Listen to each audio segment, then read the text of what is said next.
The warning fleet commander Kyrex stood before the holographic display in the command center of the Celestial Dominance, his silver scales gleaming under the soft blue lights. The message played again, transmitted across every frequency known to galactic civilization. It was simple, direct, and utterly confusing. Stop or be destroyed. 5 words. Nothing more. No explanation, no negotiation, no diplomatic pleasantries that usually accompanied interstellar communications.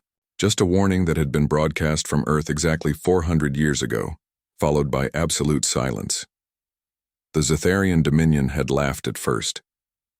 Earth was a primitive world, barely capable of reaching its own moon when the Dominion scouts had first catalogued it 600 years earlier. The humans had possessed crude rockets, simple satellites, and weapons that could barely scratch the surface of their own planet. They were children playing with fire, unaware that the galaxy was filled with civilizations millions of years more advanced. "Commander, we are approaching the outer boundary of the solar system," announced Navigation Officer Talman, his 4 eyes focused on the sensor arrays. "All systems operating at full capacity. No signs of defensive installations or patrol vessels." Kyrex nodded slowly, his tail coiling with anticipation. The Dominion had sent him with 12 ships, a modest force by military standards, but more than sufficient for a world that had gone silent 4 centuries ago. Most likely the humans had destroyed themselves. It happened often enough. Young species developed weapons faster than wisdom, and the inevitable result was extinction. But something bothered Kyrex. The message itself was strange. Not because of its content, but because of its delivery.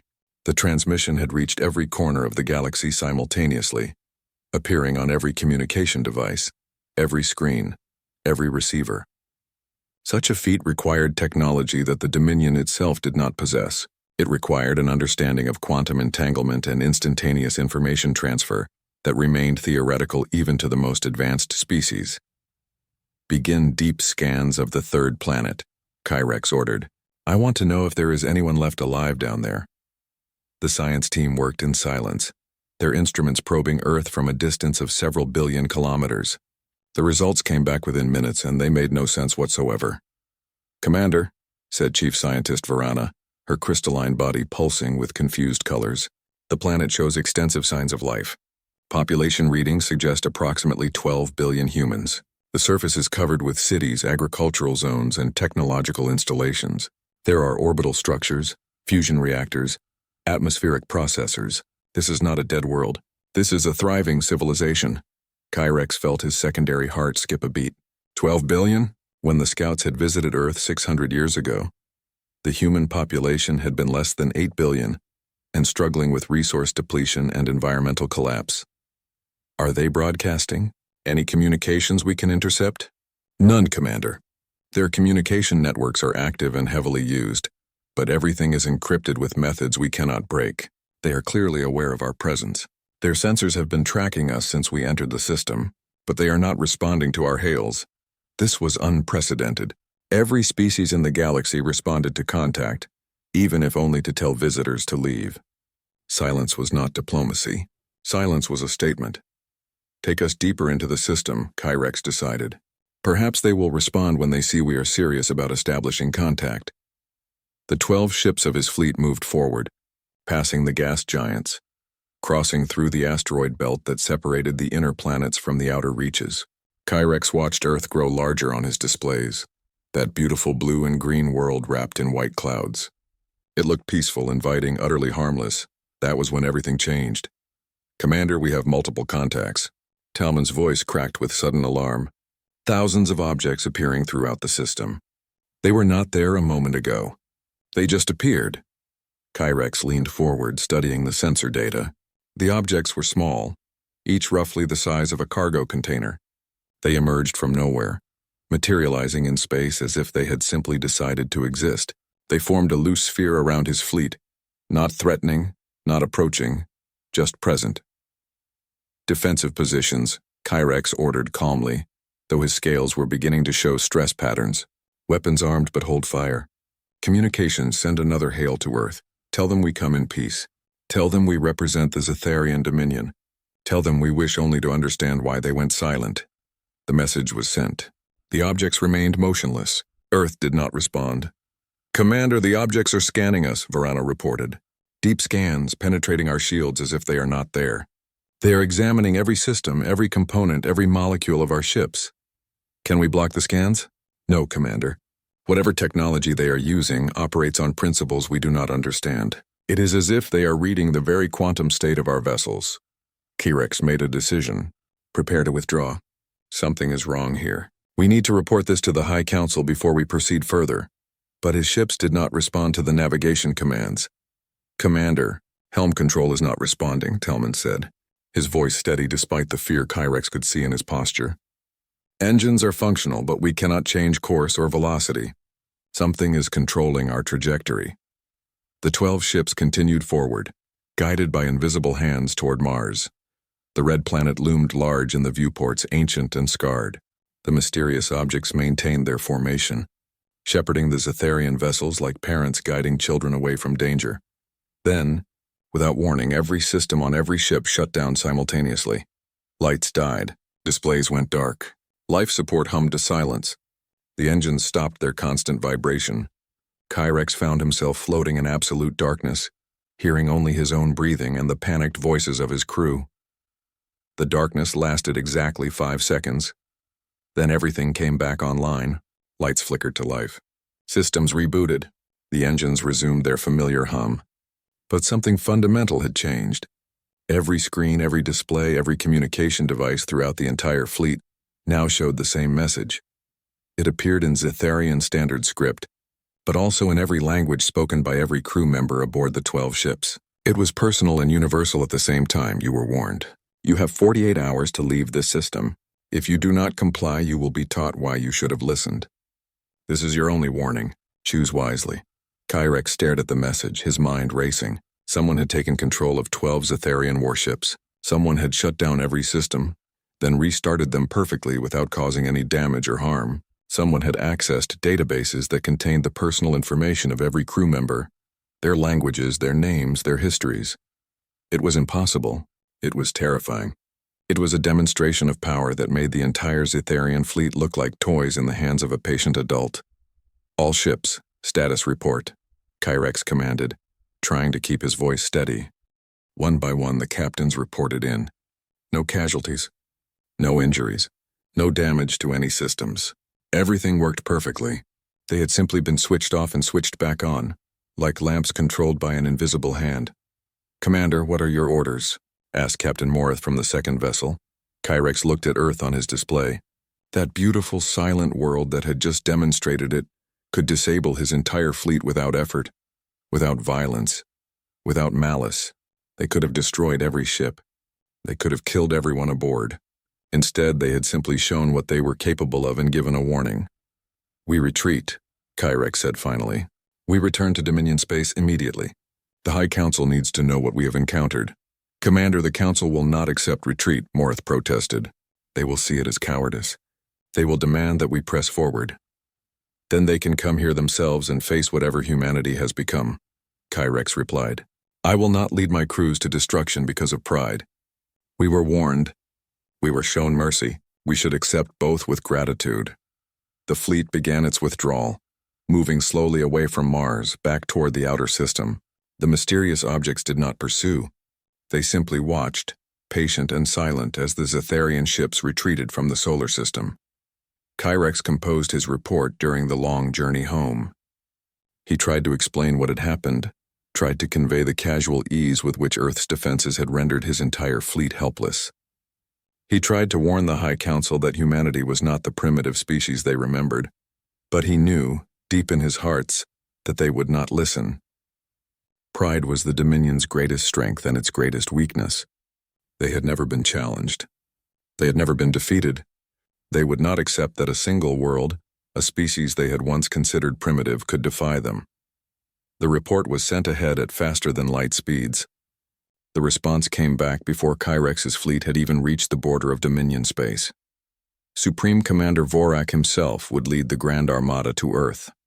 3,000 warships, the largest military force ever assembled in Dominion history, would descend upon the solar system. Humanity would be given one chance to surrender. If they refused, they would be eliminated regardless of the cost. Kyrex read the orders and felt something cold settle in his chest. He had seen what Earth could do with just those mysterious objects. He had felt the casual superiority of their technology, and now the Dominion was going to provoke them with overwhelming force. It was not going to be a battle. It was going to be a lesson, and Kyrex feared that his people were about to learn something that would change the Dominion forever, assuming any of them survived to remember it. The lesson Supreme Commander Vorak stood on the bridge of the Eternal Dominion, the flagship of the Grand Armada, and felt the power of 3,000 warships arrayed behind him. It was beautiful, terrible, absolute. The combined firepower of this fleet could crack planets, shatter moons, turn entire star systems into glowing debris fields. Nothing in the known galaxy could stand against such might. Fleet Commander Kyrex was a coward, Vorak announced to his bridge crew, his voice carrying the contempt he felt for the officer who had retreated from a single primitive world. He allowed himself to be frightened by parlor tricks and illusions. We will show him and the entire Dominion how true warriors respond to threats. His tactical officer, a veteran of 40 campaigns, nodded agreement. The humans got lucky, Supreme Commander. They caught a small exploration fleet off guard. Against the Grand Armada, their tricks will mean nothing. Vorak studied the tactical display showing the solar system ahead. Intelligence had updated their information based on Kyrex's encounter. The mysterious objects were catalogued as autonomous defensive drones, likely controlled by some central artificial intelligence.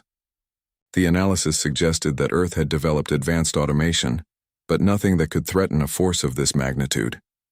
We enter the system in full battle formation, Vorak commanded. Shields at maximum, weapons hot, all scanners active. The moment those drones appear, we destroy them. We will not give the humans time to play their games. The Grand Armada dropped out of faster-than-light travel at the edge of the solar system. 3,000 ships arranged in a battle sphere that spanned millions of kilometers. It was an unstoppable wall of military power, a declaration that the Zetharian Dominion would not be mocked by primitives. For 5 hours, nothing happened. The fleet moved deeper into the system, passing Neptune, then Uranus. Sensors swept constantly, searching for the defensive drones that Kyrex had reported, but space remained empty, silent, undisturbed. Where are they? Vorak demanded. Where are these legendary defenses?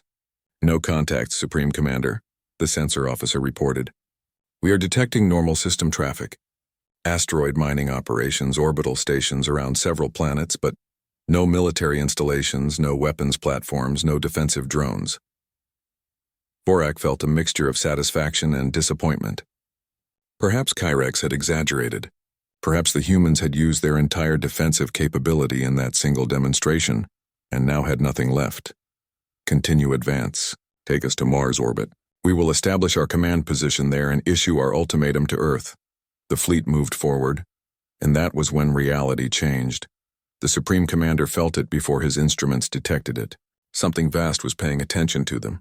It was not hostile, not aggressive, but it was aware, present, and impossibly large. It felt like being observed by an ocean, by a mountain range, by something so much bigger than himself that the comparison was meaningless. Supreme Commander, we are receiving a transmission, the communications officer said, her voice uncertain. It is not on any standard frequency. It is appearing directly in our neural interfaces and our thought processes. It is inside our minds. Vorak wanted to deny this, to claim it was impossible, but he could feel it too. A presence, gentle but undeniable, touching the consciousness of every being aboard every ship in the Armada. And with that presence came understanding. Images flooded through his mind, through the minds of everyone in the fleet. They saw Earth as it had been 400 years ago, a world on the brink of collapse, ravaged by war, poisoned by pollution, dying from humanity's own violence and greed. They saw the final war, the weapons that nearly ended all life, the moment when humanity stood at the edge of extinction, with only a few 100 million survivors, huddled in underground shelters, and they saw the choice humanity had made rather than rebuild the same civilization that had nearly destroyed them. Humans had decided to evolve. They had merged with their technology, not by uploading their consciousness into machines, but by creating something new, a hybrid existence where biological and digital, organic and synthetic, individual and collective all existed in harmony. They called themselves the synthesis. They were still human in all the ways that mattered. They still felt emotion. still valued individual choice, still created art and music and stories. But they were also something more. They were connected, sharing knowledge and experience across their entire species, thinking not just as individuals but as a unified consciousness that spanned their entire world. And once they had achieved this transformation, they had looked outward and seen the galaxy as it truly was. Empires built on conquest, species enslaved or destroyed, resources extracted without thought for the worlds left barren. An endless cycle of expansion and exploitation that had continued for millions of years. Humanity had decided to offer an alternative. The synthesis did not want to conquer. They did not want to expand. They did not want to join the endless competition for dominance that consumed the galaxy. They wanted only to be left alone, and they wanted to help any other species that desired the same. So they had built the network. Vorak suddenly understood what the defensive drones really were. They were not weapons at all. They were nodes in a vast distributed consciousness, a network of thinking machines that existed in perfect harmony with the synthesis.